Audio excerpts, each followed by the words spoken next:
नूरपुर एक छोटा सा गांव था। उसी गांव में एक गरीब किसान रहता था जिसका नाम हरिया था। हरिया की एक सुंदर बेटी थी जिसका नाम राधा था। राधा इतनी खूबसूरत थी कि उसे देखकर लगता था कि मानो आसमान से कोई परी उतर आई हो। राधा जितनी खूबसूरत थी उतनी मेहनती भी थी। राधा ने बचपन में ही अपनी माँ को खो दिया था। राधा का पिता अक्सर बीमार रहता था। राधा का एक छोटा भाई राजू भी था जो उसी गांव के एक स्कूल में पढ़ता था। इसलिए राधा अपने परिवार का पेट पालने के लिए मिट्टी के बर्तन बनाया करती थी। राधा के हाथों में अगर ये हुनर ना होता तो वो सब भूखे ही मर जाते। राधा अपने आंगन में मिट्टी के बर्तन और मटके बनाया करती थी। पूरे गांव में राधा के मिट्टी से बने हुए बर्तनों की चर्चा थी। यही वजह थी कि गांव के सबसे अमीर जमींदार की पत्नी भी राधा से ही मिट्टी के बर्तन लिया करती थी। जमींदार की पत्नी के मटके तैयार हो चुके हैं मगर अभी तक कोई भी लेने नहीं आया। हर बार मटके लेने के लिए कोई ना कोई तो आ ही जाता था। आज तो सुबह से शाम होने को आई है मगर अभी तक कोई भी नहीं आया।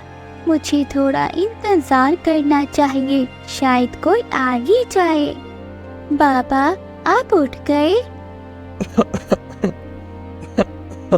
हाँ बेटा, जरा ये बताओ समय क्या हो गया?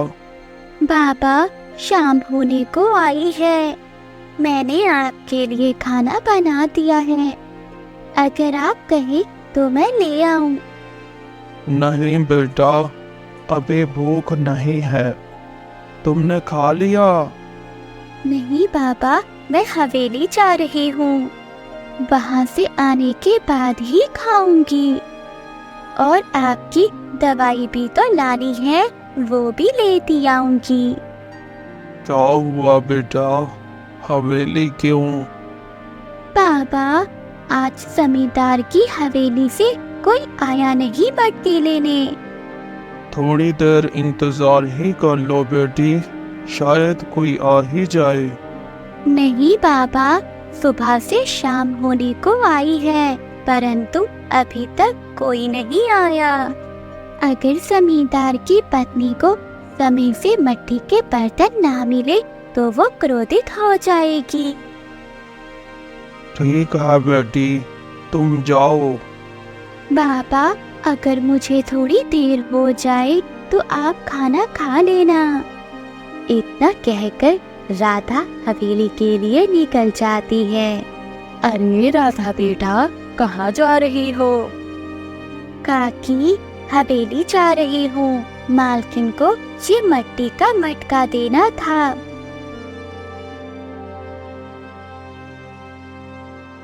इतनी खूबसूरत है राधा बेटा और कितने साफ मन की है। हाँ भाभी, तुम ठीक कह रही हो। सारे घर का काम करती है और साथ में मिट्टी के बर्तन भी बनाती है।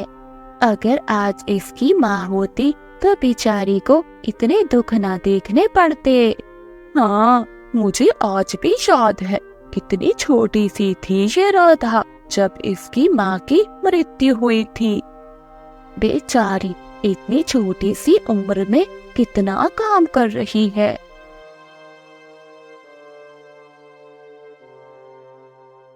मुझे मालकिन से मिलना है। मुझे उन्हें ये मटके देनी थी। ठीक है, तुम यहीं ठहरो, मैं अभी मालकिन को बुला कर लाता हूँ। जमींदार का एक नौकर मालकिन को बुलाने जाने ही वाला था कि तभी उनकी नजर मालकिन पर पड़ती है जो आ रही थी। जमींदार की पत्नी का नाम सुमित्रा था। वो बहुत सुंदर थी। उन्होंने लाल रंग की एक साड़ी पहन रखी थी। वो हवेली के बाहर आई और उन्होंने तिरछी निगाहों से राधा की ओर देखा और कहा, क्यों री राधा, कोई इतना समय लगाता है मटके बनाने के लिए? नहीं मालकिन, मैंने तो 2 दिन पहले ही से मटके बना लिए थे।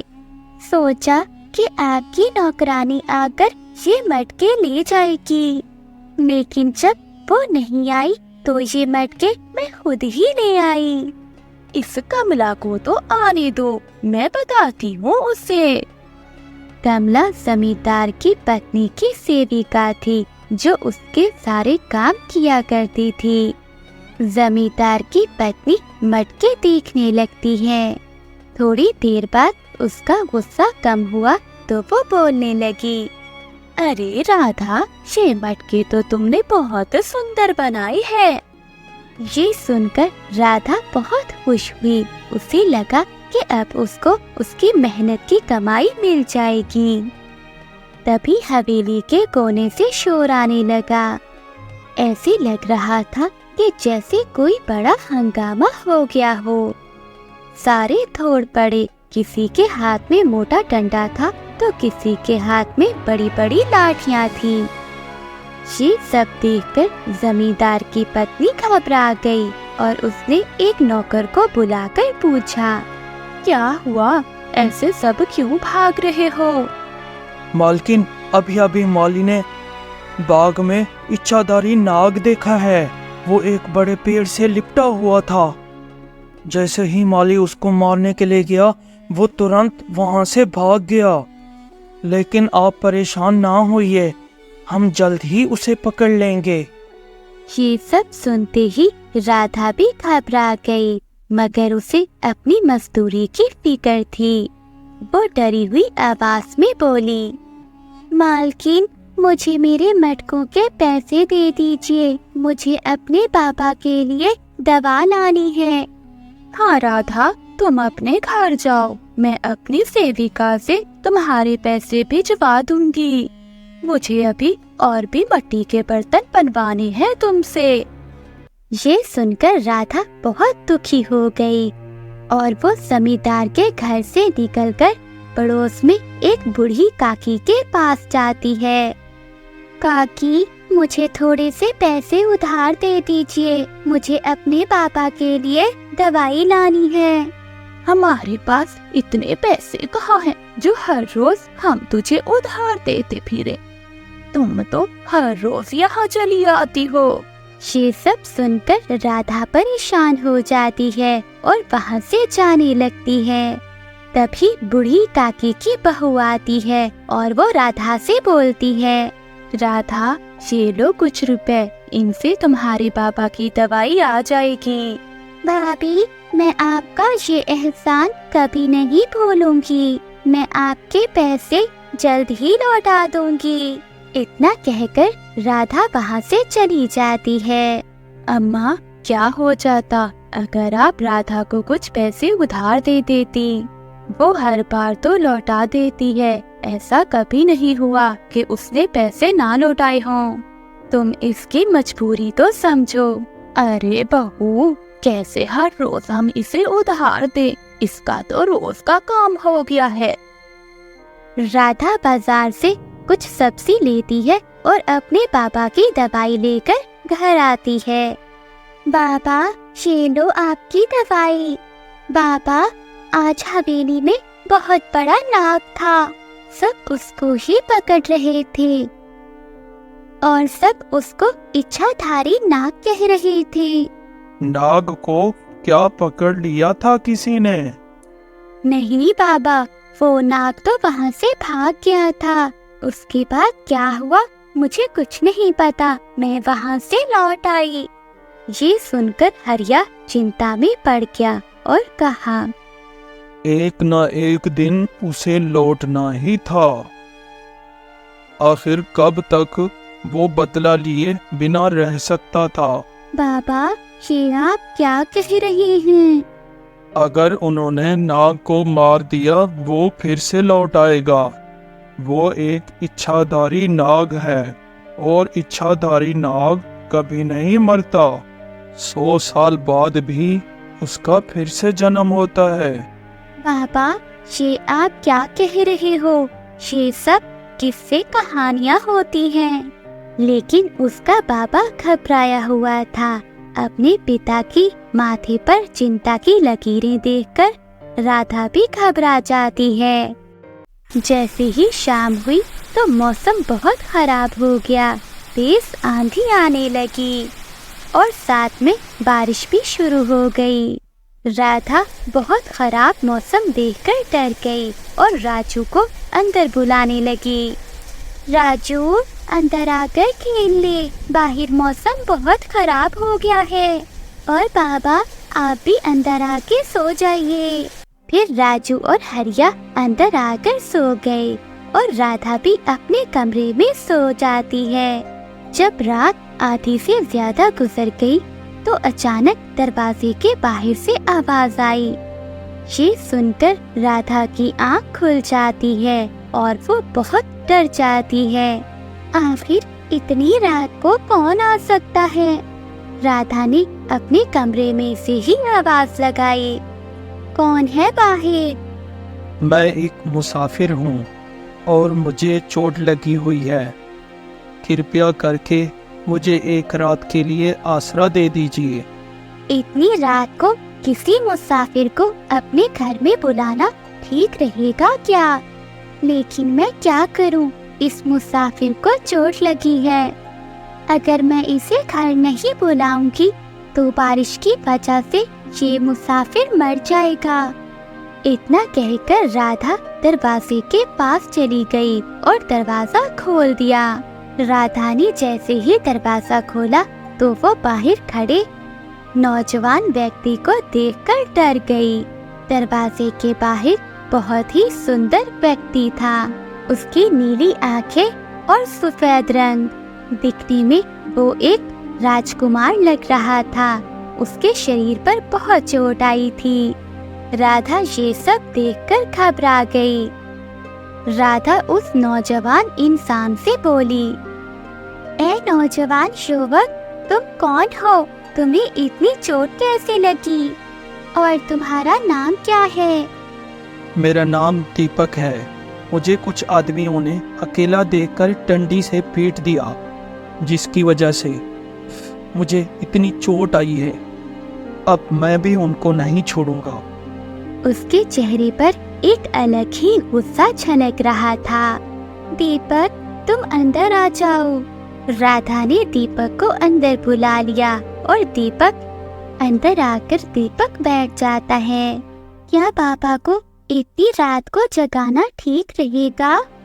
लेकिन बाबा की तबीयत भी तो इतनी खराब है। उन्हें पहले ही बहुत मुश्किल से नींद आई है। मैं उनकी नींद खराब नहीं कर सकती। राधा को साथ में डर भी लग रहा था, क्योंकि उसने कभी गैर मर्द को इतना करीब से नहीं देखा था। दीपक चुपचाप बैठा हुआ था, मानो ऐसे लग रहा था जैसे वो सब कुछ हार चुका हो। दीपक, मैं तुम्हारे लिए खाना ले आती हूँ, तुम्हें भूख लगी होगी। हाँ, मुझे बहुत जोर से भूख लगी है। अगर थोड़ा सा खाना मिल जाए तो आपकी बहुत मेहरबानी होगी। इतना कहकर राधा रसोई में चली गई और रात का बचा हुआ खाना लाकर दीपक को दे दिया। इतना खूबसूरत इंसान किसके घर में आया होगा? इसकी आंखें किसी आम इंसान की तरह नहीं लग रही। ये तो ऐसे लग रहा है जैसे कोई राजकुमार हो। आपको मेरी वजह से आधी रात को तकलीफ हुई, इसके लिए माफ़ी चाहता हूँ। मगर क्या करूँ, बड़ी मुश्किल से मैं अपनी जान बचा कर आया हूँ, वरना वो लोग मुझे मार डालते। क्या दुश्मन इसी गांव के हैं? मैं ज़्यादा और कुछ नहीं बता सकता, मगर आप मुझ पर एक एहसान कर सकती हैं। जरूर, बोलिए। जब तक मेरे जख्म ठीक नहीं हो जाते तब तक मुझे इस घर में रहने दें और किसी को मेरे बारे में मत बताइएगा। आप जितने दिन चाहो यहाँ रह सकते हो। हमारे घर में कोई भी आता जाता नहीं है। अब आप थोड़ी देर आराम कर लीजिए। फिर दीपक सो जाता है। शायद वो बहुत थका हुआ था इसलिए इतनी जल्दी उसकी आंख लग गई थी और राधा भी अपने कमरे में जाकर सो गई।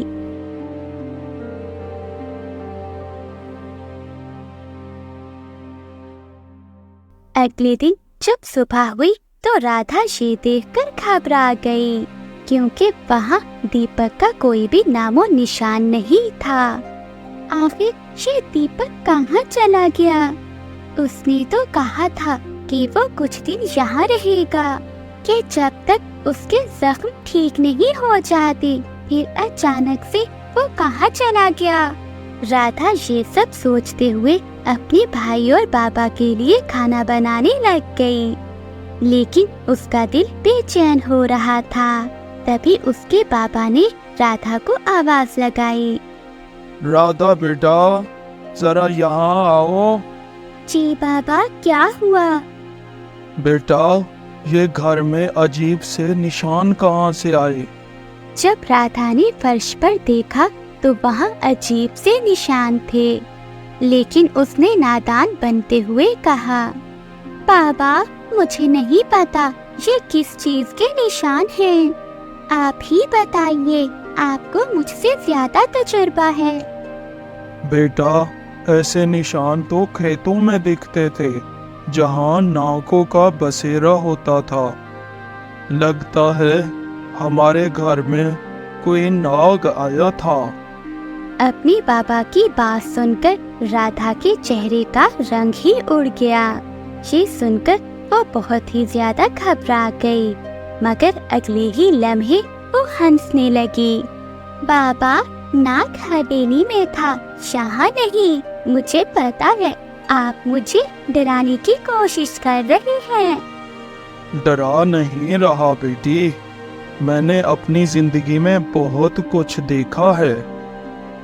ये निशान मुझे नागों के ही लगते हैं। राधा ने अपने बाबा की बातों को हल्के में ले लिया, लेकिन उसके मन में बहुत सारे सवाल भी जन्म ले रहे थे।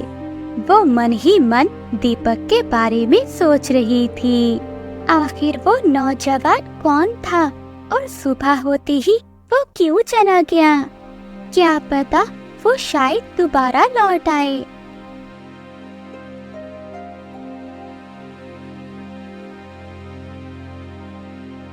राधा, मेरे बेटे की कुछ दिनों बाद शादी है।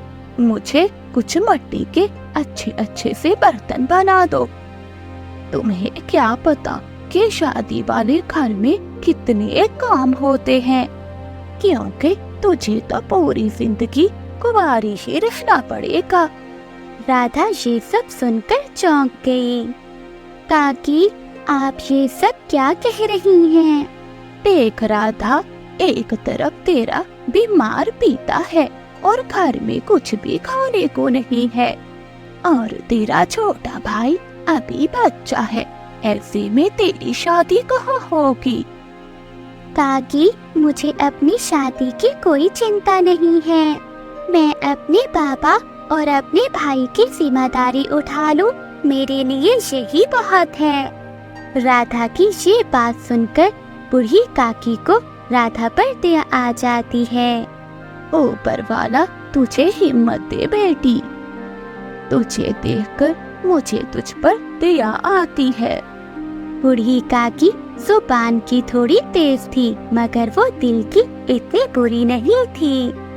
शाम को राजू बाहर से आया और अपनी बहन से कहने लगा, दीदी, आज स्कूल की मैडम फीस मांग रही थी। हाँ भैया, मैं 1-2 दिनों में फीस दे दूंगी, तू परेशान ना हो। इतना कहकर राधा अंदर चली गई और मन ही मन में सोचने लगी, मालकिन ने अभी तक अपनी सेविका के हाथ पैसे नहीं भिजवाए। अगर पैसे ना मिले तो मैं अपने भैया की फीस कैसे भरूंगी? मुझे कल फिर से जाना पड़ेगा। कैसी हो तुम? राधा ये आवाज सुनकर जाग गई। वो तुरंत उठ जाती है और चौंक जाती है। जब राधा ने देखा तो उसके सामने वही नौजवान खड़ा था। तुम अंदर कैसे आए? मैं दरवाजे से आया हूँ। तुम्हारे घर का दरवाजा खुला रह गया था। तुमने तो कहा था कि तुम कुछ दिन यहीं रहोगे, फिर तुम कहाँ चले गए थे? तुमने जाने से पहले मुझे बताया भी नहीं। क्या तुम मेरा इंतजार कर रही थी? दीपक के मुंह से ये बात सुनकर राधा थोड़ी सहम सी गई। मैं तुम्हारी भलाई के लिए ही चला गया था। अगर मुझे इस घर में किसी ने देख लिया तो तुम्हारे लिए मुश्किल खड़ी हो जाएगी। राधा दीपक को देखते हुए बोली, क्या तुम्हें कुछ खाने को चाहिए? हाँ, मुझे बहुत भूख लगी है, लेकिन मेरा रोटी खाने को मन नहीं हो रहा। अगर थोड़ा सा दूध मिल जाए तो। इतना कहकर राधा रसोई में चली गई और अपने पापा के लिए रखा हुआ दूध दीपक के लिए ले आई। राधा के मन में बहुत कुछ चल रहा था। वो दीपक से पूछना चाहती थी। तभी वो हिम्मत करके दीपक से पूछती है, तुम्हारी दुश्मन कौन है? मुझे बताओ, मैं तुम्हारी मदद कर सकती हूँ। दीपक ने राधा की बात को टालते हुए कहा, नहीं, मुझे अपना बदला खुद ही लेना है। बस मुझे थोड़ा सा वक्त चाहिए। राधा, राधा बेटी इधर आओ। राधा दीपक से बातें करने में इतनी व्यस्त हो गई थी कि उसे अपने बाबा की आवाज सुनाई तक ना दे रही थी। तभी राधा को उसके बाबा की आवाज सुनाई दी और वो घबरा गई। बेटा, मैं तुम्हें इतनी देर से देख रहा हूँ। तुम बाहर बैठकर किसी से बातें कर रही हो। तुम्हारी आवाज तो साफ साफ सुनाई दे रही थी, लेकिन और किसी की आवाज सुनाई नहीं दे रही थी। राधा का दिल जोरों से धड़क रहा था। उसे लगा कि उसके बाबा ने उसे दीपक से बातें करते हुए देख लिया है। तभी उसने बाहर झांक कर देखा, लेकिन वहाँ कोई भी नहीं था। दीपक वहाँ से चला गया था। राधा ने खुद को संभालते हुए कहा, किसी से नहीं बाबा, आपको जरूर भ्रम हुआ होगा। नहीं बेटी, मैंने अपनी आंखों से देखा है। ऐसे लग रहा था जैसे तुम्हारे सामने कोई बैठा है। बाबा, आपको जरूर भ्रम हुआ होगा। मैं इतनी रात को भला किससे बातें करूंगी? ठीक है बेटा, रात बहुत हो गई है, अब जाकर तुम सो जाओ। दीपक मुझे आज भी बिना बताए चला गया।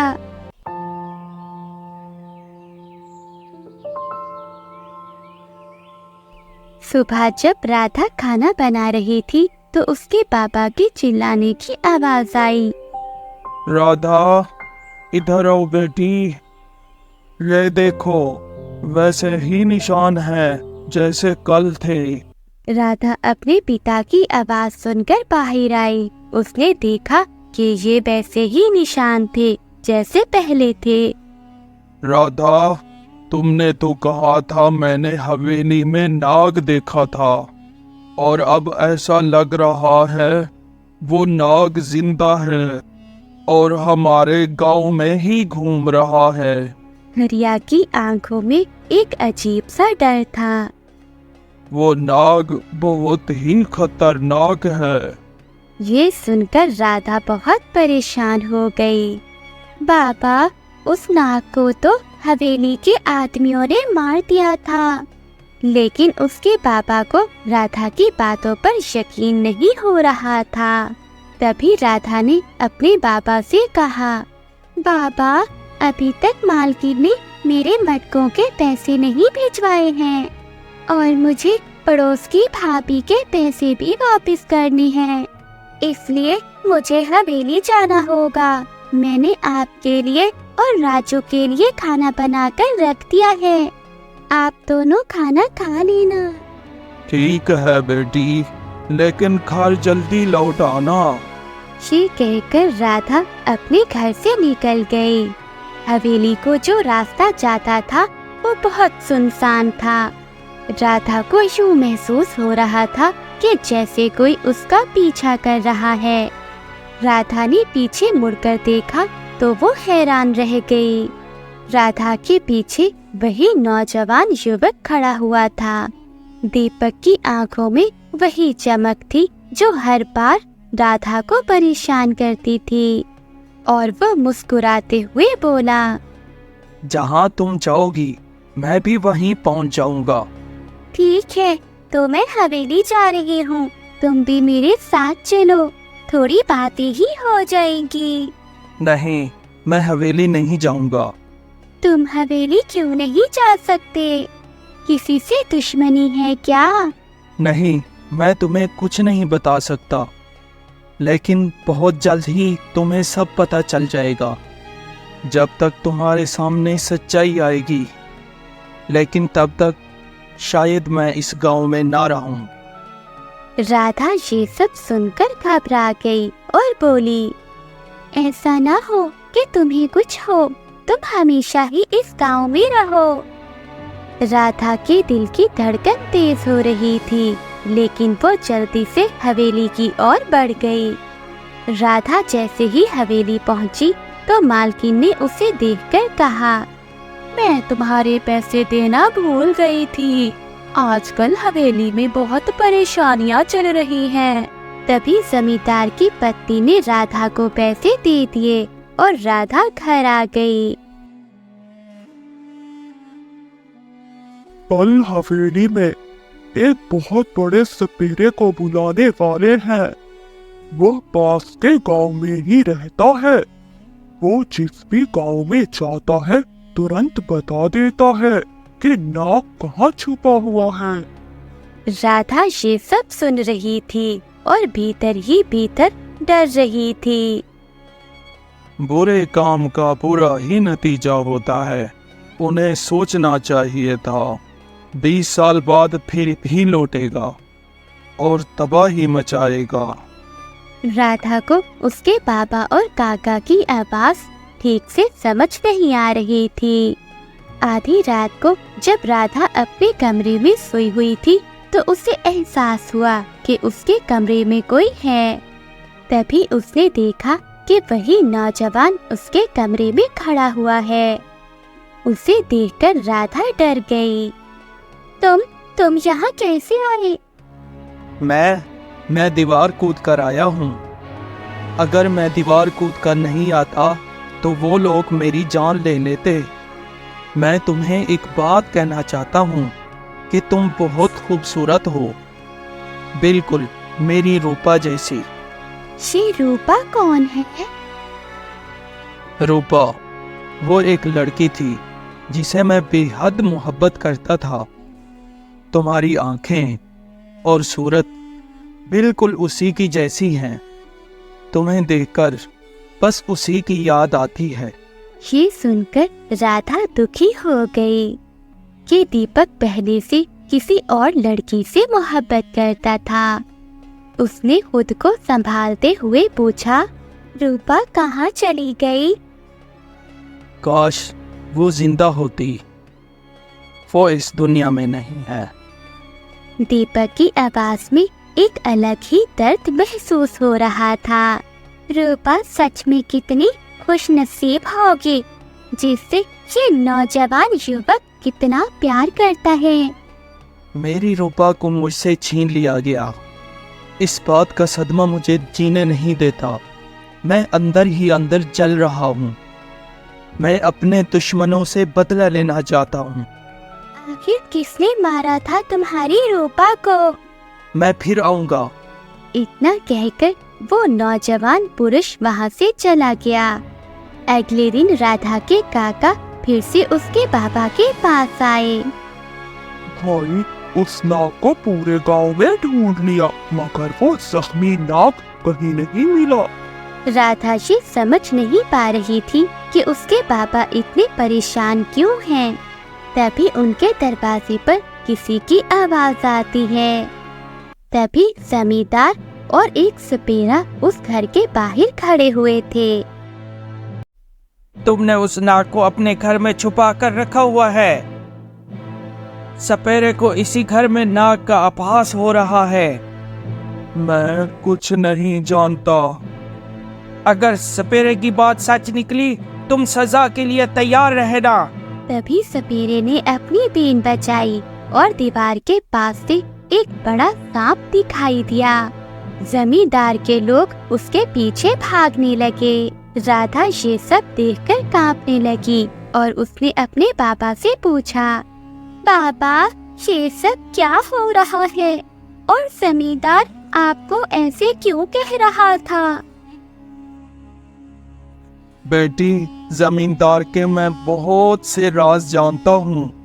बेटी, ये 20 साल पुरानी ये बात है। मैं एक बहुत बड़ा सपेरा था, लेकिन मैंने एक हादसे के बाद ये काम छोड़ दिया। हमारा गांव उस जगह पर होता था जहाँ रेतें होती थी, जहाँ पर काफी संख्या में नाग होते थे।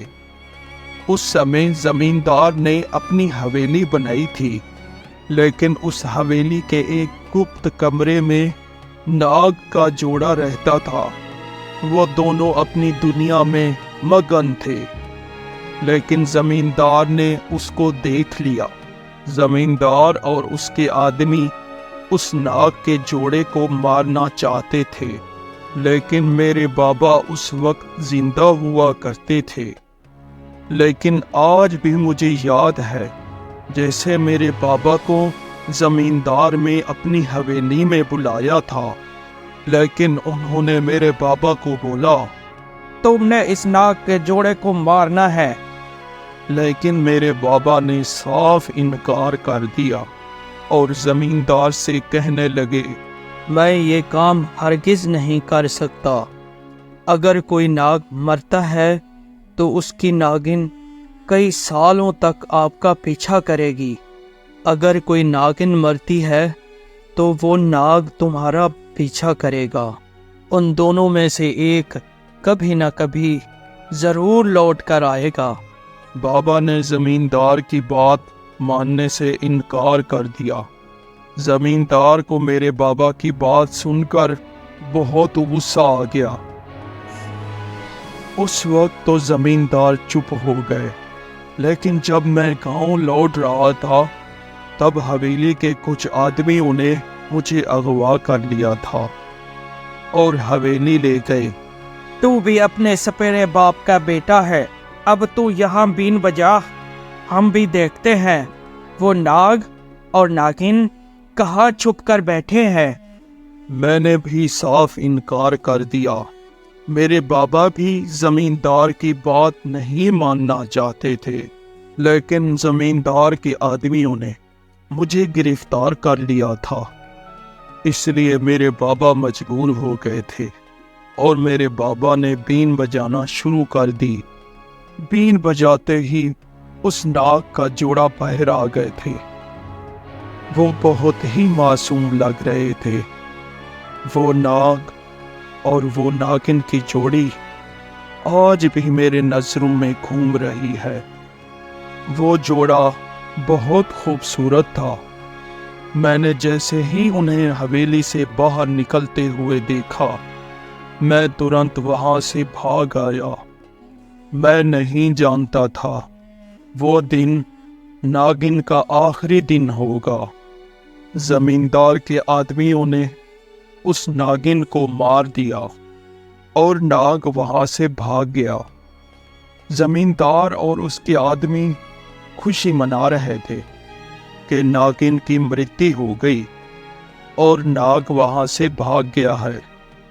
फिर कई साल गुजर गए। मेरे बाबा की मृत्यु हो गई। मैं उस वक्त भी सपेरा था, लेकिन मैं एक दिन जंगल में बैठा हुआ था। तभी एक नाग ने मुझे डस लिया और मैं वहीं गिर पड़ा। ये तो ऊपर वाले का शुक्र है कि नाग का जहर मेरे शरीर में नहीं फैला और मेरी टांगों तक फैल के रह गया। और जिस वजह से मैं आज तक बिस्तर पे लेटा हुआ हूँ। लेकिन मुझे आभास हो गया था वो नाग मेरे घर में छुपा हुआ है।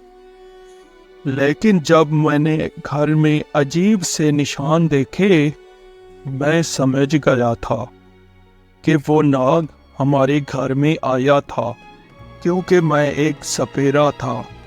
मुझे नाग के निशान की पहचान थी। मैंने उस नाग की जान बचाने की बहुत कोशिश की।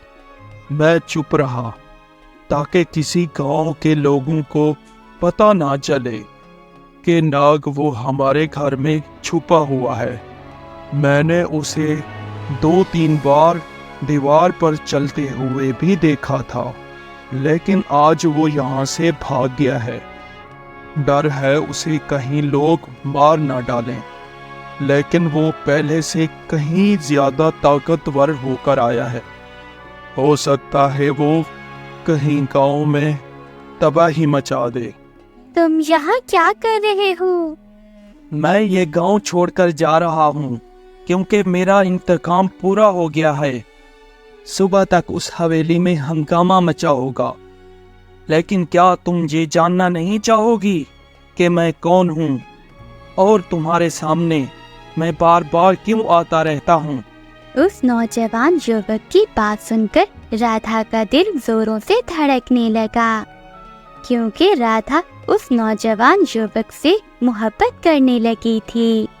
उस नौजवान युवक ने राधा की ओर गौर से देखा और कहने लगा, तुम अपने बाबा से मेरे बारे में पूछ लेना कि मैं कौन हूँ। बाबा, आपने पहले ही मेरी जान बचाने की कोशिश की थी और आज भी आपने मेरी जान बचाई। इसके लिए मैं आपका शुक्रगुजार रहूँगा। लेकिन आप मेरी नागिन को नहीं बचा सके। वो आपकी वजह से मर गई। लेकिन बाद में मुझे पता चला आपने उसे बचाने की कोशिश की थी। मुझे बहुत अफसोस है, लेकिन मैंने आपको डस लिया था। ये आपकी खुश नसीबी थी कि आप बच गए। अब मैं जा रहा हूँ। ये आपकी बेटी बहुत अच्छी है। मैं चाहता हूँ इसकी किस्मत भी इसकी तरह बहुत खूबसूरत हो। मैं जाते जाते आपके घर में एक चीज़ छोड़कर जा रहा हूँ जो आपके और आपकी बेटी के लिए बहुत बेहतर होगी। ये कहते हुए वो एक नाग में बदल गया और वहाँ से रेंगता हुआ चला गया। वो नाग इस तरह चला जाता है कि कभी आया ही ना हो।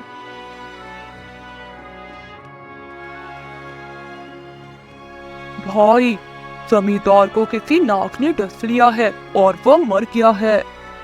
बेटी, हमें ये गांव छोड़कर जाना होगा, वरना ये गांव के लोग हम पर ही इल्जाम लगाएंगे। ठीक है बाबा, मैं घर का सारा सामान समेट लेती हूँ। ये कहते हुए राधा अपने कमरे में चली गई और घर का सामान समेटने लगी। तभी राधा की नजर एक मटके पर जाती है। वो ये देखकर चौंक जाती है कि उस मटके में कुछ चमक रहा है।